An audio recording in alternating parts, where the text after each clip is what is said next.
మనకి వెనకట ఒక సామెత చెప్పేటటువంటి ఒక చిన్న సామెత. ఒకతను ఒక ఆవుల మందను తోలుకొని పోతాడట. ఒక ఆవుల మంద చూస్తాడు, అబ్బా ఎన్ని ఉన్నాయా అంటే బ్రహ్మాండమైన మంద తోలుకొని పోతాడు. అయ్యా ఎవరి ఆవులు అని చెప్పి పక్కన ఉన్నోడు అడిగిండు. మాయే అన్నది. మాయే అంటే ఎవరెవరి?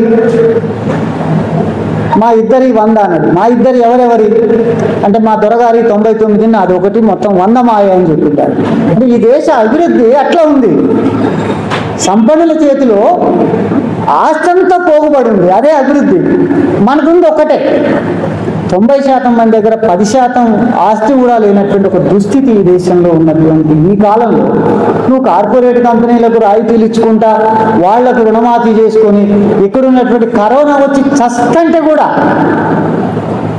వాళ్ళ కనీసం ఎంగిలి మెతుకులు మిగిల్చేటటువంటి స్థితిలో పాలకవర్గాలు లేనప్పుడు ఎవరో సోను సూద్ లాంటి వాడు చేసినటువంటి వాటికి ఎంత క్రేజీ వచ్చింది. ప్రభుత్వాలు ఎక్కడ పట్టించుకున్నాయి?